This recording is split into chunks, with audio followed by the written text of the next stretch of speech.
simplified. Communion is nothing but relationship with God, with others, with nature, with my own self.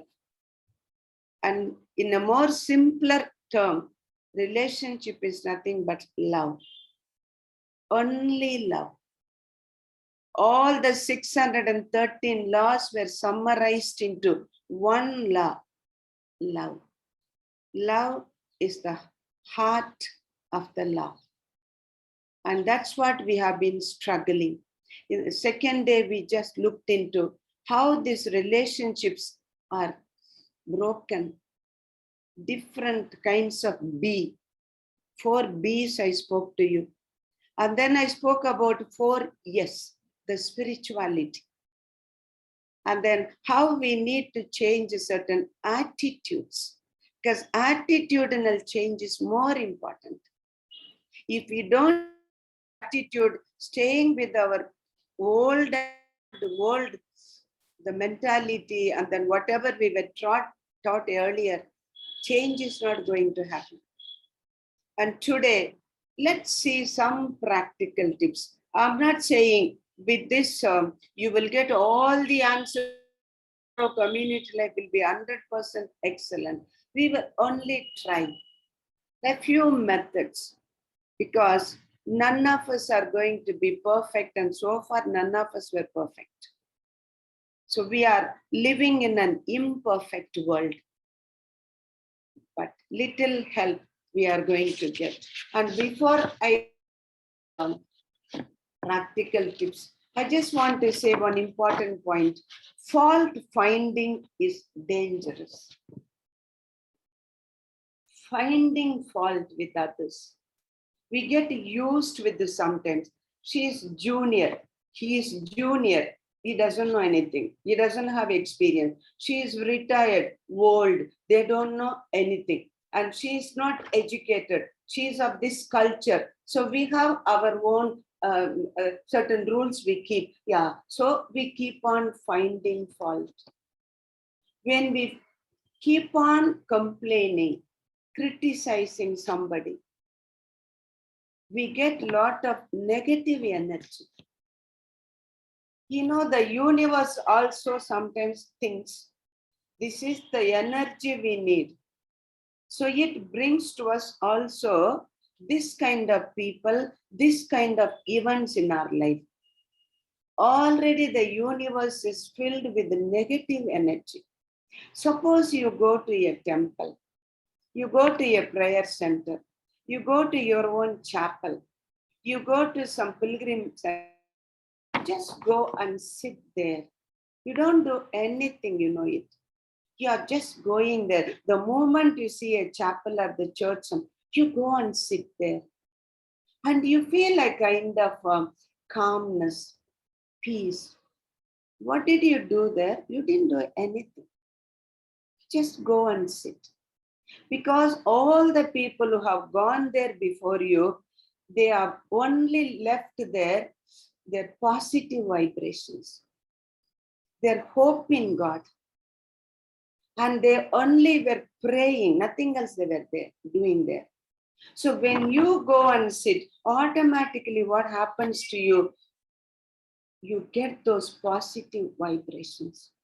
And you feel a kind of, without doing anything, you come out of the chapel and you say, I felt so nice when I was there. You just go and sit there. You are telling Jesus, I'm not going to ask you anything today. No, I just want to sit. I just want to sit for some time. Because we need sometimes like this. We need, because so busy, mind is also so restless. I just go to the chapel. There also, I don't want to talk anything. I don't ask anything. Just sit. Then I come out. I feel like kind of calmness, peace. A child was sitting next to mother, close to mother, clinging to mother, just for 5 minutes. After 5 minutes, the child said to mother, Mommy, I'm okay now. I'm going. Mommy said, I didn't say anything to you. You were just sitting with me. What is that you are okay? Mommy, you don't need to say anything. I got the vibration from you, the love vibration, the caring vibration. Now I'm okay. I'm going. Whoever comes to see you, to your office room, to your institution, to your community hall, when they just come, can they get these positive vibrations? Sometimes the teachers come with a lot of brokenness and disturbance from the family. They say, sister, when I just come to your office room, I feel like kind of a strength. No, I didn't say anything. Sister, you don't need to say anything.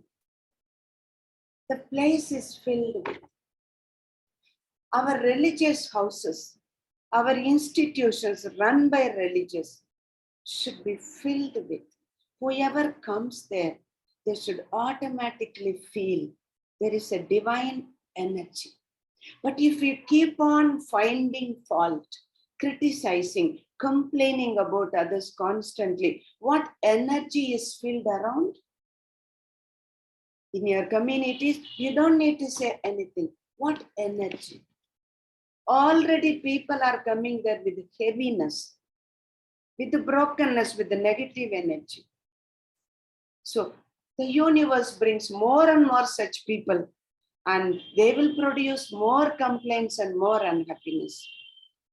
I'm repeatedly telling, I have no control over others.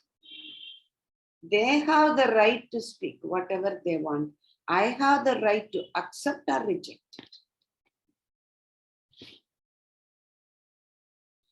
Ubuntu. I don't know whether you heard about it.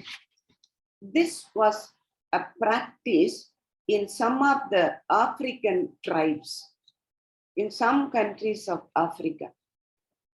When one person commits a crime in that village, you know what is their culture? They bring that man outside their village, make him stand in the middle. He will be surrounded by all the people of the village. You know what they should do? Each one must point out what good they have seen in his life, what good they have experienced in their life, what is the good character they have seen. Everyone around him, they should point out. Isn't it wonderful in the tribe? So the person is connected once again to the original nature. Our original nature, we were all good. And that original nature somehow we have lost due to various evils around us. So committing a crime is a cry for help. The person needs help. So when you point out the good thing, even that person would have forgotten. The person would have been energized. You know, in the jail where I'm working, it's called the Tihar jail. We don't call the jail a place of punishment. By punishing, nobody will be changed.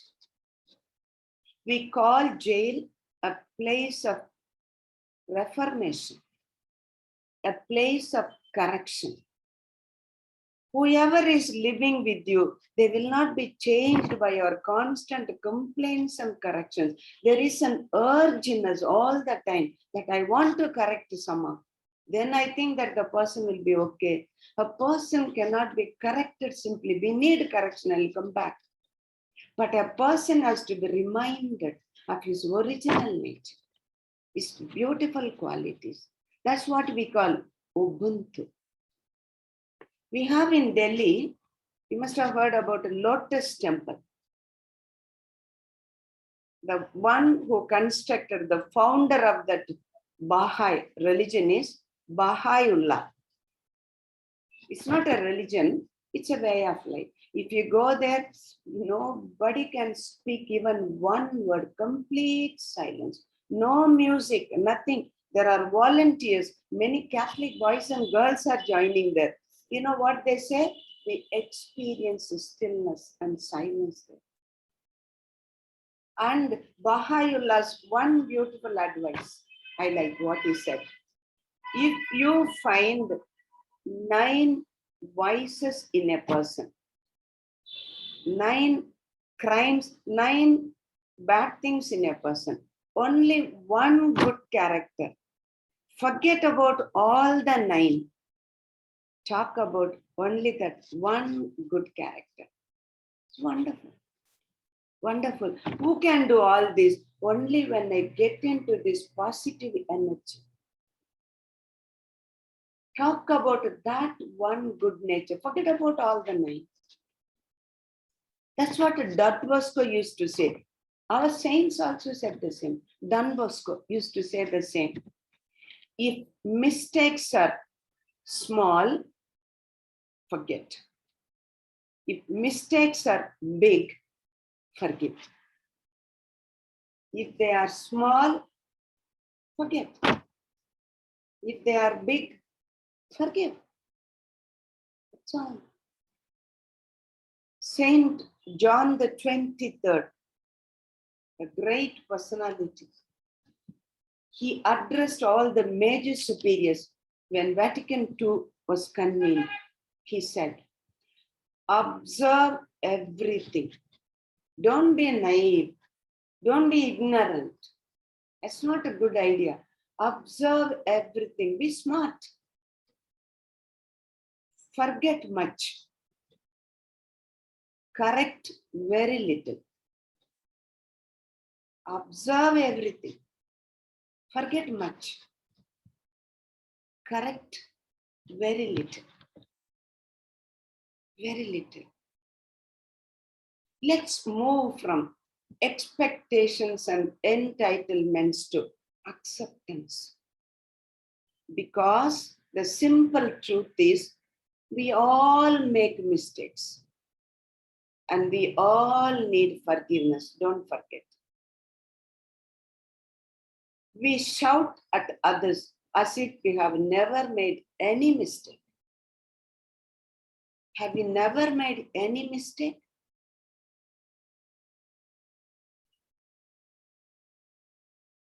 We were never corrected by anybody? Have we grown? How we wanted others to correct us.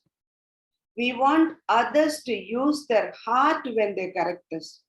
But what do? We use our head when we want to correct others.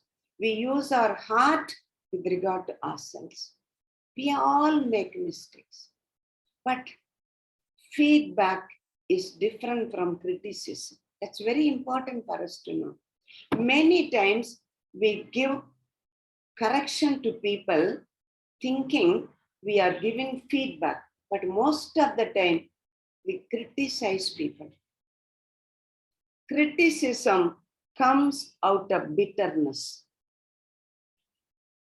It hurts the person when you criticize. The person becomes stronger in negativity. When you say you are wrong the way you are, it is the energy of disrespect,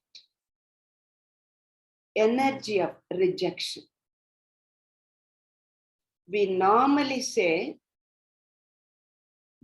attack the problem, not the person. Attack the problem, not the person.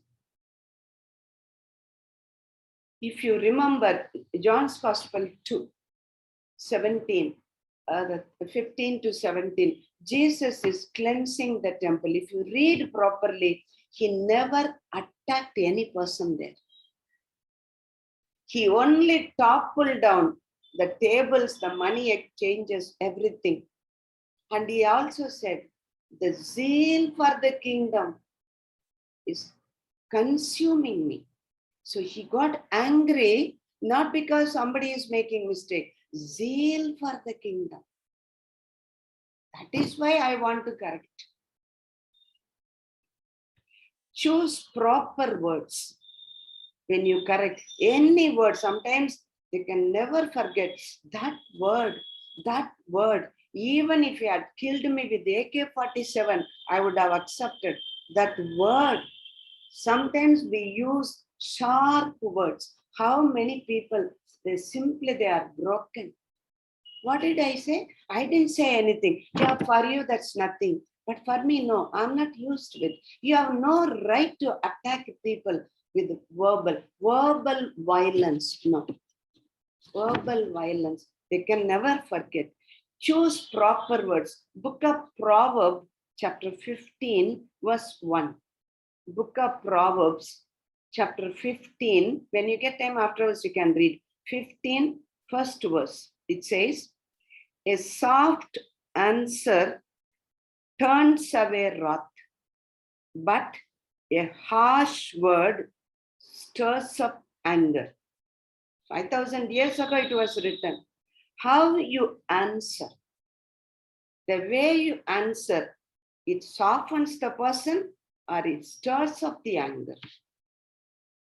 We need to correct others, no doubt about it. We have the responsibility because we love that person. Many of us are in that responsible position to correct others. Many are like this today because somebody corrected us. If they had not told us what's right, what is wrong, today don't know where we would have been. Many times, correction that time will be very painful. In the long run, we are very grateful. That person corrected me. I'm not against correction, but before correcting, we need to follow certain norms. You should remember, are you giving correction, feedback, or are you giving criticism? First, norm. You should have some relationship with the other person before correcting. If you are not accepting the person, or that person knows you don't like the person, don't give correction. That correction will not be accepted. Some relationship, then the person knows, yes, so many times she told me so many good things. Now if that person says something, there must be some truth. Your correction will be accepted. Second book of Samuel 7, 1 to 20, when you read, there's a beautiful example for this. Samuel writes about Nathan. Nathan was a good friend of David. Nathan goes and tells David every time. He knows that he is in close relationship with God. Then one day, David told Nathan, I am living in a palace, but my God, the ark is just outside. I want to build the temple. Immediately, Nathan said, okay, build the temple. That night itself, the Lord appeared to Nathan and told him, please go and tell David that you should not build the temple. Your hands are filled with blood. His son will build it. Go and tell him. That morning only Nathan told him, build the temple. Night, God appeared to him. If he goes and tells David, what David will think? What is that God? Morning you told me that I can build. Now you are telling God appeared to you. Tell that God to appear to me also. I won't believe. I will build it. You could have done that. But Nathan and David, they had good relationship. If Nathan says something, that means he has close intimacy with the Lord. He must have spoken to the Lord. Who are you who is giving correction to the other person? The person also is very important. And after 2 years only, Nathan went to David. When he committed the crime, he told him very gentle way a story. And immediately David accepted. Commendable. The way Nathan is correcting the king. When you have the duty, even though they are leaders, you should speak the truth. Very beautifully correcting a king. The courage of Nathan to correct King David. Admirable, the humility of David. Even though he was king, he could have drawn the sword, he could have killed him. Who are you to advise me? No. Both those who are correcting, you should have the courage to speak the truth. Those who are given correction, you should have the humility to accept the correction. Otherwise, we will never grow. But before that, see that you have some relationship with the person. Second, pray for that person before giving correction. Many times we find in the Bible Moses praying for the people who do evil. One day, Miriam and Aaron, they were gossiping about their own brother Moses. He married Cushite woman. And only God appears to him. God appears to us also. So they were speaking this language. Then God got very angry and Miriam got leprosy. And he is praying. He's praying, Lord, please heal her. The person who makes mistake, pray for that person. No, God will one day give nice punishment. No, don't say that. Lord, she doesn't know, he doesn't know what she's doing. Pray for that person. Prepare yourself first before correcting the person. Are you in a right position to correct? If you are not ready, if you are disturbed personality, if you are in anger, you will destroy the person. Afterwards, difficult. I sent a transfer list. I was elected, everybody voted for me. I thought everybody loves me. And then transfer time, first transfer list I sent.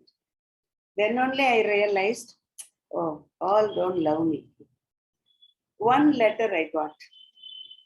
You think we are all balls? You can throw us everywhere. Every time one general comes, they throw us here and there. I will not move from this place. If you force me to move, I will leave the congregation. And the letter also pointing out you belong to that language and that place. Unnecessary, all that additions. So when I read the letter, yes. What do you feel like? I too can write a letter now. That's what immediately. What do you think? That you are threatening me? You are leaving? Leave, no problem. If you leave, do you think congregation will die? Congregation will go on. Don't blackmail me. I can also write. For that, I'm not made general. That anybody can do. Anybody can do. To throw the stone, you don't need a skill. Not to throw the stone on adulterous woman, that's a big skill. That's what Jesus did. Not to throw the stone. They can write, but I need to be different because they have the right to write. I have the right to accept or to answer differently. I kept the letter behind the tabernacle for 2 days. Some people tie around the neck of Saint Joseph, poor man Joseph. For 2 days, you need space. Always remember, give space.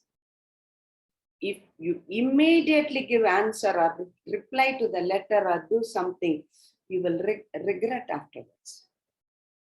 So when adulterous woman was brought to Jesus, anyway he will be caught. If he says, forgive her, oh, that means you are not following the law of Moses. Don't forgive her. And what is that you have been talking about? Compassion, all this. Both the ways he will be caught. What did Jesus do? He bent, started writing.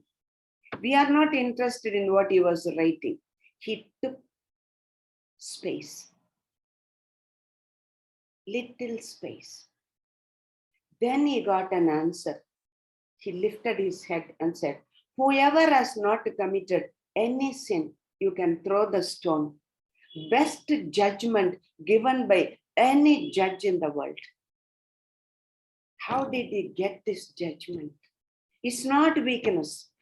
Only a strong, integrated person can give this answer. We think, no, it's weakness. If you do that way, they'll commit. No, he's very clear in saying, don't sin anymore. It doesn't mean if what you did is okay. He didn't say that. What you did was wrong. But what he can say, all have brought her here now. Whoever has not committed any sin, now you do it. All went away. Then Jesus gives a beautiful advice. Sin no more. I don't think that lady would have ever committed any sin. There is a way. So when that letter came, I kept it. After 2 days. I have to reply. I have the responsibility. Because if one person doesn't move, 40, 50 transfers, nearly 700 sisters, transfer list is ready. One doesn't move, the whole transfer list will be affected. I'm writing after prayer. Dear Mary, I received your letter. It pained me a lot. It's true. I'm not writing, you pained me. Very carefully putting the words. The letter pained me. I never thought my one transfer would make you to take such a decision to leave the congregation. Because there was no time, I'm just elected. And retired vacancies have to be filled up. Schools begin June 1st. Therefore, I have made the transfers after consulting the previous general. Mary, there is still time. I'm not asking, don't move. That will weaken the position. I'm not also asking that by all means you should go. I will lose a vocation. It's a dilemma like a Jesus. Mary, there is still time. Come and meet me. Let's talk it over. Let me see what I can do about it. I'm not giving any answer. Let me talk about it. You come and meet me. And I'm concluding the letter. Mary, one thing I want you to know. I still love you. It's not emotional. Because I don't want to lose anybody. If I lose like this, by the time I finish my term, all I would lose. I still love you. Because that is what you are. I didn't write all this. That's what you are. You wrote.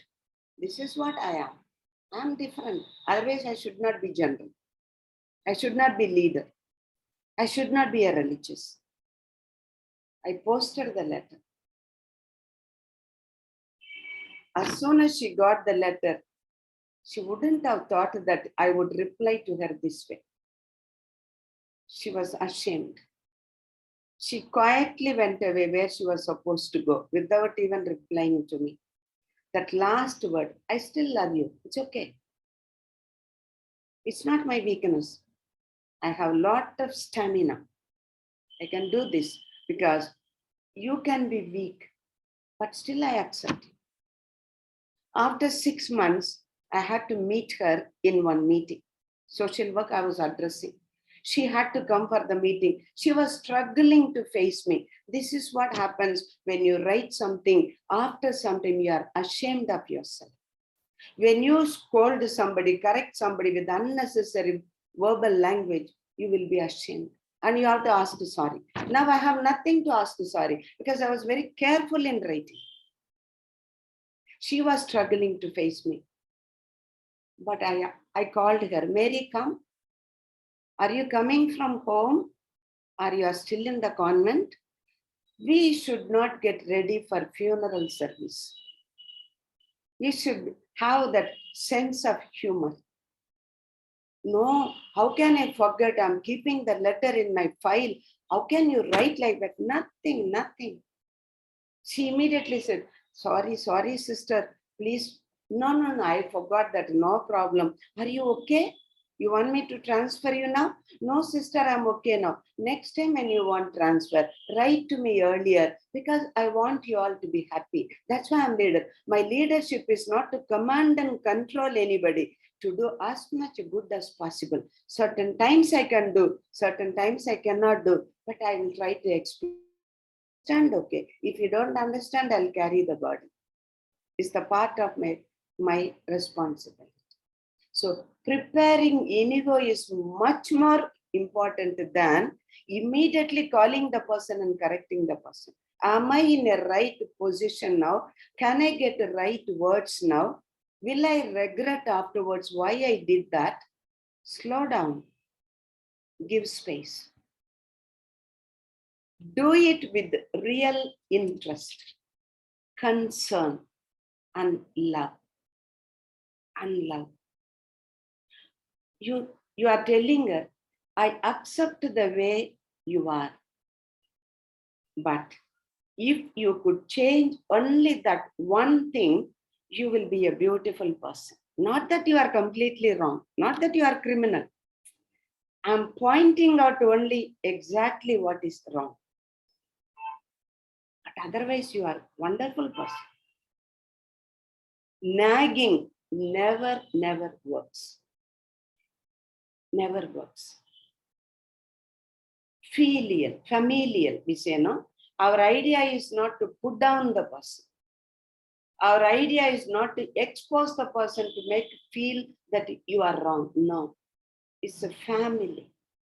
Family. I want you to be a good person and you will enjoy and the community will enjoy. How you say is more important than what you say. Same word, you can say a little differently. If you say offensively, it will be received defensively. They will try to defend themselves. Don't offend the person. Say the things, point only.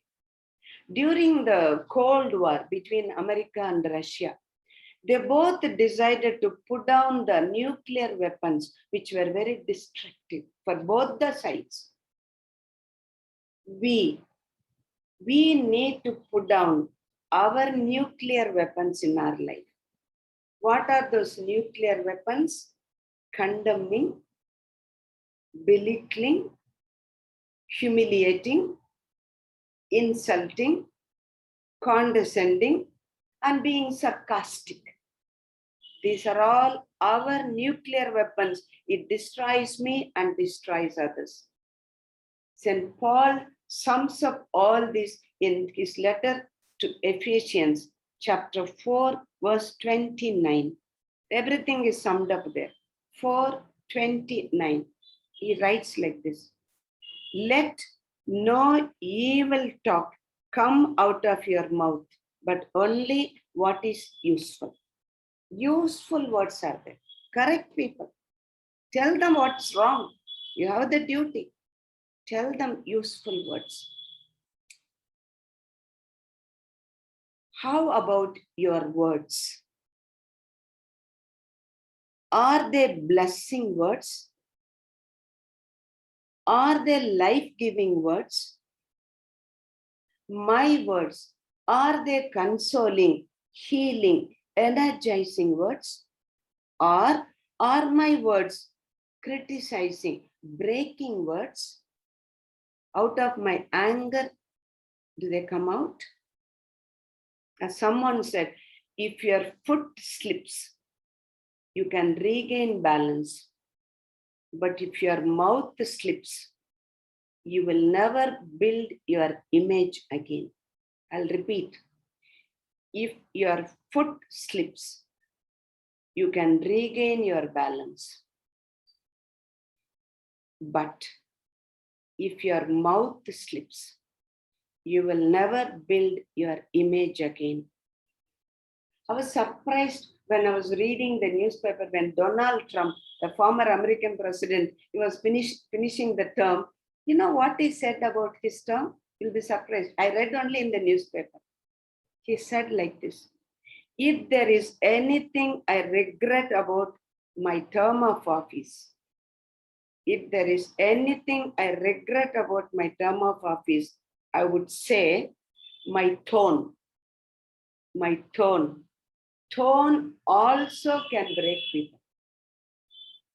I would like to have a much softer tone. That's what he said finally. The same thing I could have said in a softer tone. People would have accepted. Softer tone.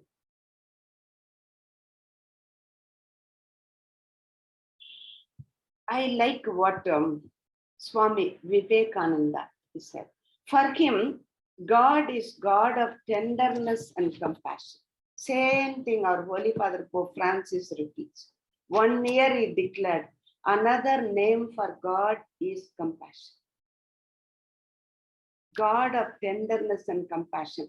And he says, first rule for his novices, those who join Swami Vivekananda Ramakrishna mission, that you have come to be a monk. Learn to become a gentle person first. We need to train people this way. Gentleness is not weakness. If you read Isaiah chapter 50, that day also I said 5 to 9, when they spit on my face, I won't turn my back. It's not weakness, I said. Be a gentle person first. That's the first training. You know why? He gives explanation.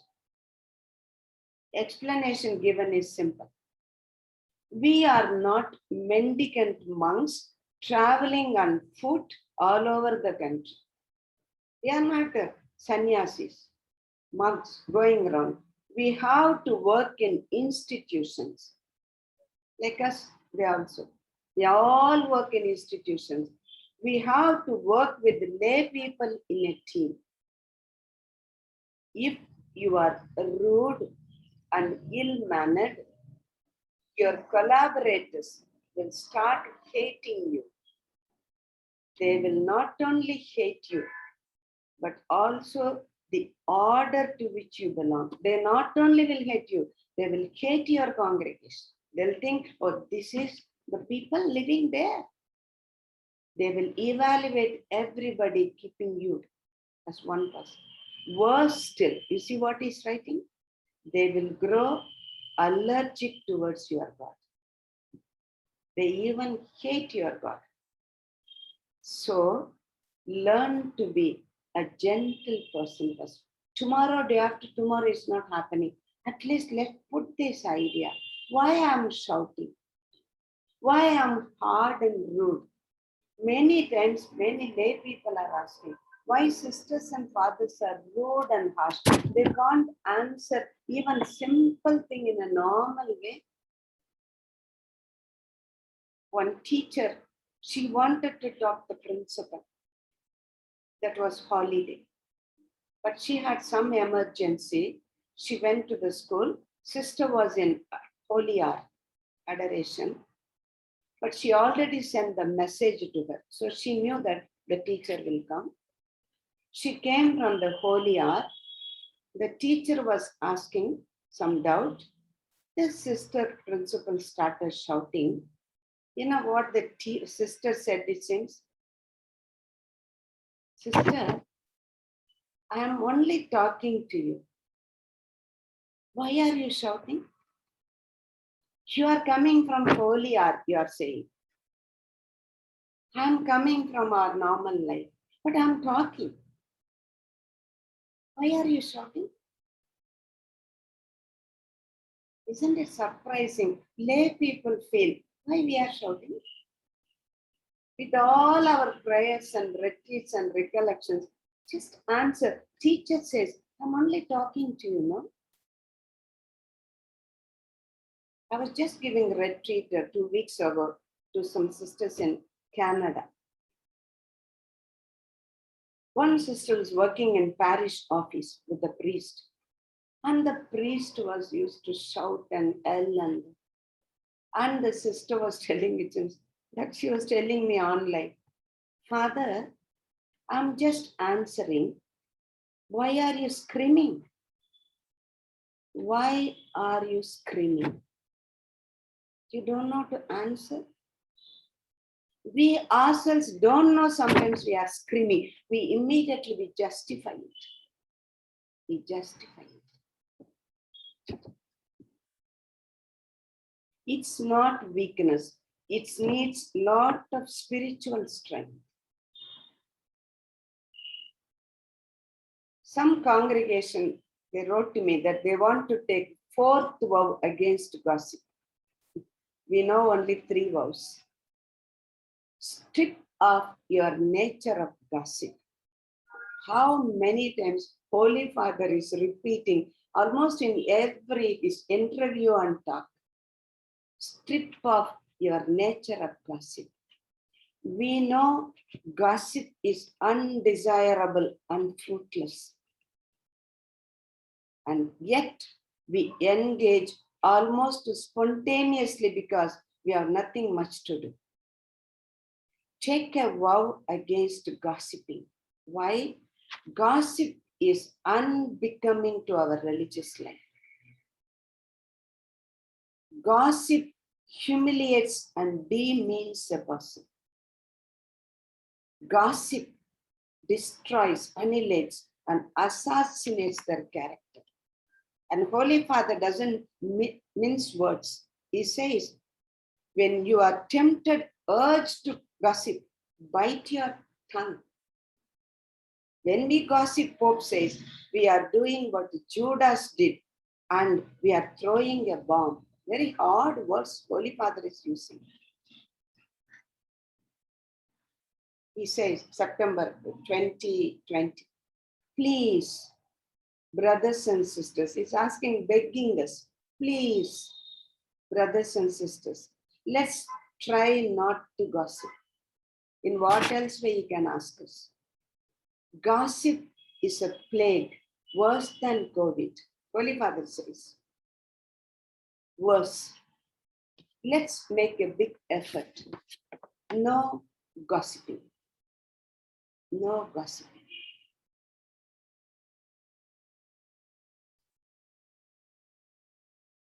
Why do you feel you are left alone?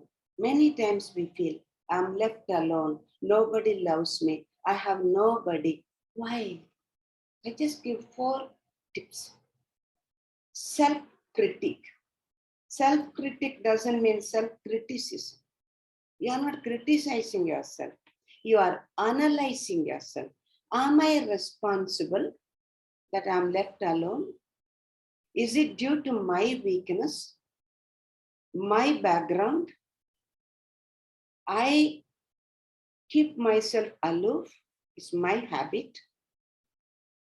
I don't have friends in the community or outside. Why?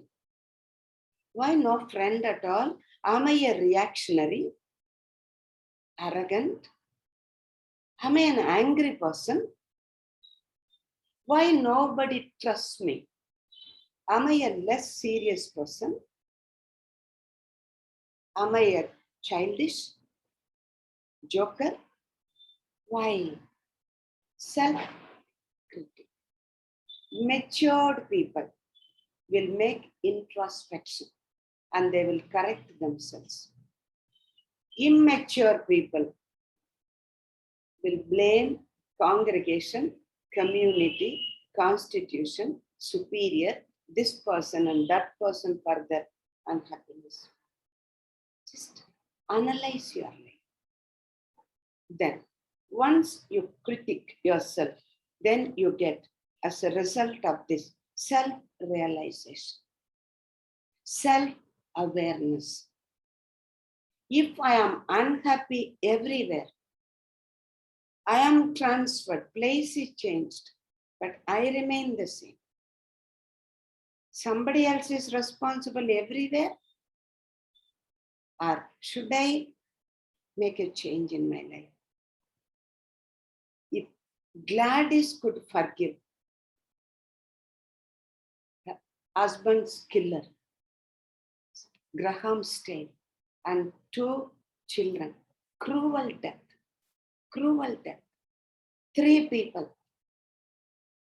Gladys could forgive. She came to Delhi once. Everybody asked her, how, madam, you can forgive those people?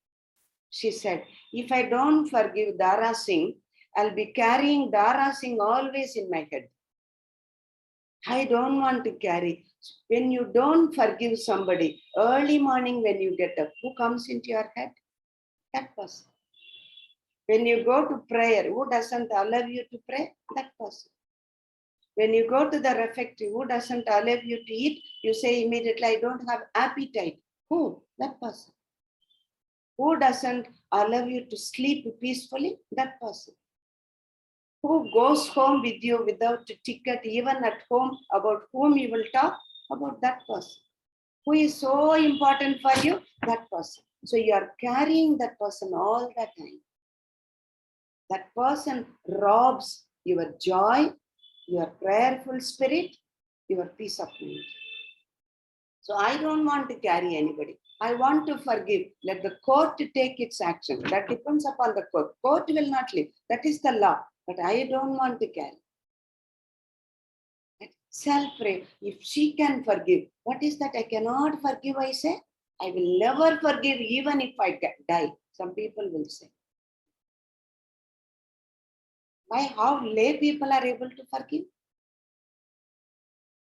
Then comes it. Once self-awareness comes, yes, why I do like this? I can change. Then change comes. Self-awareness, self-realization brings change in me. This is the problem with us. There is no self-awareness. I know about everybody, but I don't know about myself. Once the change comes, it helps me to restore relationships. Then I won't say, cup is broken, table hit me, or Eve is responsible, Adam. No, I am responsible. Certain things I too need to, certain words I should control, certain behaviors, certain gestures, I too. Then relationships can be established. So formation in emotional intelligence is important. 90% of our problems are caused by our inability to handle emotional state. It leads to stress and broken relationships. We have two types of intelligence. One, intellectual intelligence. Another one, emotional intelligence. We all have intellectual intelligence. We look at the certificate, we see the marks, we see the degree, and we see the talents. All that we see is the person able to handle emotions and live an amicable life in the community. Last year, Air India pilot, I met him in jail. Air India pilot. You know, the salary that he was getting, you know, pilots, how many lakhs they get. And I was talking to him. He was crying. He said, before September 15th, my life was totally different. I never dreamt from September 15th, my life will be. Why? What happened? He came from the flight. He was the pilot, landed. He went home. His wife, Ames doctor. Imagine now, doctor wife. She was hanging, committed suicide. And the child was there, crying there without knowing anything. And the police arrested. And the case will go on. Who is the cause? Not that. You may be a pilot, you may be a Ames doctor, you may be highly intelligent, knowledgeable, genius, but you don't know how to live with others amicably. Then what is the use? What is the use? That's why we need formators with emotional intelligence. Most of the time, formators train our young ones with intellectual ability. They take care of intellectual needs. They take care of spiritual needs. It will not produce mature, happy religious. Instead, we have immature religious. In difficult moments, they will lose themselves. Certain tips, how to be an emotional, intelligent person. I'd like to give a small few tips. Number one, happiness is the inside job. It's homemade product. If I say that person is responsible for my unhappiness, Another place also somebody will be there. Another place also some event will happen. So you keep on blaming outsiders. Outside, yes, 10%. That person happened to be in your community, 10%. No doubt about it. But 90%, how do I approach that person and the situation? How do I approach? A couple of years ago, I was invited to give a talk, spirituality, to the nurses in Holy Family Hospital in Delhi. Nurses need spirituality, Catholic nurses. Just 1 hour, the spirituality. So I went there, some 100 nurses were there. All were complaining about stress. Our life is filled with stress. I thought they would say how the stress because of the patients shouting and visitors shouting. I asked the nurses, what is the reason for your stress? One nurse said loudly, doctors get angry with us and they shout at us very often. I said, you are nurses. You are used with the shouting. Always patients are shouting, parents are shouting, visitors are shouting. Sister, they are patients, so they shout. Then I said, he is also patient. Who? One who shouts at you without reason is a patient. One who gets angry where there is no reason, also patient. Normal people don't get angry. He's sick. Next day, evening, I got a call. One nurse called me. Sister, that's very simple. What happened? Yesterday evening also, the doctor shouted at me. I said, he's patient.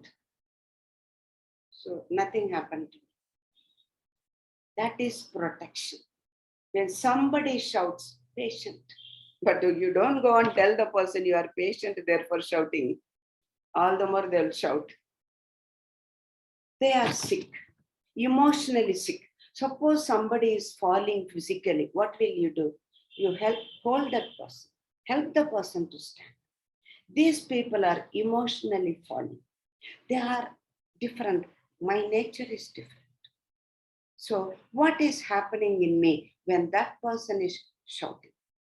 What's wrong in my outlook? That person didn't smile at me. So what? Why am I affected? Hot climate affects me, but it doesn't affect a rickshaw puller. Why? It depends upon you. I am crippled. 90% depends on me. Happiness. I told you that as an example. Two person's superior's name I left out in the list of the retreat. How one took it happily. Happiness is inside job. Don't give up happiness because somebody says something. Is it my problem or their problem? Every problem, don't take it seriously and break your head. Allow him to carry his problem. Why does it bother you? You get headache that day or from that day headache. Are you responsible? If you are responsible, what is the way to deal with the person? Why do you consider everything is a problem? Handle human persons with care. If you judge, you have no time to love the person. Don't break you have no right to judge. No right to judge. Nobody joined religious life that you will be judging and breaking people. They are human beings. Have you seen Brahma Kumaris? With the white sari, with the white blouse. My God, the way they talk, because they are very deep in meditation and they have developed that. Not that they have nothing to get angry, but they know, why should I get angry and lose my balance and I get sick and you also get sick? It affects me. And the way they deal with, I went to Japan. I saw the Japanese there. If you just wish them, they bend. There's so much respect. They see God in you. See God in the other person. Personal auditing. Personal auditing. It's a new word we are using. It's nothing but examination of conscience. Every day before going to bed, 10 minutes. 10 minutes. We examine others, not ourselves. Remain in silence. Assess your life. Otherwise, you will be a burden to yourself and burden to others. I shouldn't have said that word today. I should have given little more time for that person. I should have used different word. If you don't accept that day mistake as a mistake, yes, I made a mistake. If you don't accept that day's mistake as a mistake, tomorrow you will do it. Day after tomorrow you will do it. Then one day it becomes a habit. Once it becomes a habit, no retreat, no seminar, you can attend 100 seminars like this. It has become deep-seated habit in you. You cannot change. What you cannot change, what you will do? Start justifying it. What justification? Everybody does. I'm not a saint. Oh, you are not a saint, therefore you will continuously do it. No. Auditing. Auditing. Every time our chapter, what is the chapter? What is the retreat telling us? Now newsletters, color paper after color paper. Now pictures, photographs, and font size. My God, the way they decorate newsletter. Finally, what are they writing in that with all the decoration? Color papers? To love. To love. Papers, color changed, pictures changed, photographs are changed, we remain the same. I am not able to smile at my neighbor. I am not able to love my cook. I can't treat a person with the dignity and respect. What is all my prayers and newsletters? Complimenting generously. Compliment the person. Appreciation is a tonic.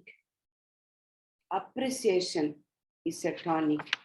Complimenting. Even plants and animals need complimenting. You know it. When you touch the plant, when you compliment, that plant will go faster than the other plant.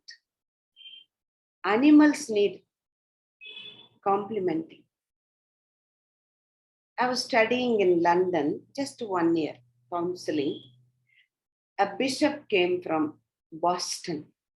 Whoever comes from outside, our director, they'll call the persons and ask them to give some talk, a short talk. The bishop was giving us a talk, just 10-15 minutes. In their country also, if a student fails for the 3rd time, they will issue the TC, transfer certificate. They will not allow the student to continue because the student doesn't fit to continue in the school. So like that in their country, the student failed for the 3rd time. Father was called and the principal said, your child, your son will never be able to study. Take the certificate and go. And the father was pleading with the principal. Principal said, no, don't waste my time. Take the TC. Father took the son, made him stand under the tree in the school campus, kissed him on his forehead and said to him, my son, I tell you today, you will be a great person. They say that you are misfit to study. I will put you in some other school. I will see that you will study. You will be a great person. And that person is me. That's what Bishop said, Archbishop of Boston. I was the one failed for the 3rd time. My daddy was given TC. And I was told that I'm misfit to study. That one word, my father. Sometimes people say, no, sister, that one word you said, no, you will be God to them afterwards. People are waiting for that one compliment. It's a tonic. I used to stammer. I can't speak one sentence properly when I was a young sister. They will always say, boil the potato and put in your mouth a hot, and then roll it around. Once 3 people were asked to give vote of thanks, proposing vote of thanks in a function. I was college student. After we came down, 3 of us, my professor said, lay teacher, your vote of thanks so different from the other 2. That word I picked up. Today what I am, that one word, the teacher. You don't know where your one word, by scolding, criticizing, and what are they going to learn? And one word. Maybe you should be that person. But it should be genuine. Don't simply appreciate it. So complimenting. Even Zacchaeus. At least one person is calling me, Zacchaeus, come down. I never heard my name Zacchaeus, or were calling me tax collector and sinner. One person. Complimenting or appreciating others generously is contagious. Contagious. Angel Gabriel came and complimented Mother Mary. Hail, full of grace. Mother Mary could not keep that compliment. Immediately she gets up and goes to Elizabeth and compliments Elizabeth. The child jumps in the womb of Elizabeth.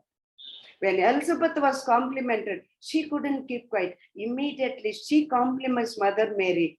Blessed are you among women. And Mother Mary couldn't keep that compliment with herself. She immediately sang that Magnificat, complimenting God. God could not keep that compliment. What did God do? He raised her with the body and soul. Assumption. Compliment continues. If you compliment one person, you will see the compliments generated. Don't judge.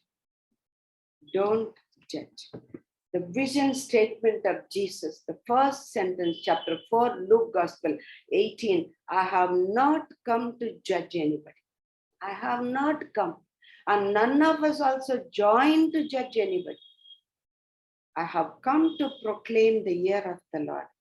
Romans 14:4. What a beautiful question Paul is asking. Romans 14:4. Who are you to judge? Who are you? Who are you? What do you think about yourself? Have you forgotten yourself? From where you came, what you are? Who gave you the right to judge? Who gave you the power? Who are you? James is writing the same, 4:11-12. James chapter 4:11-12. He says, there is one lawgiver and judge. He is able to save and to destroy. But who are you that you should judge your neighbor?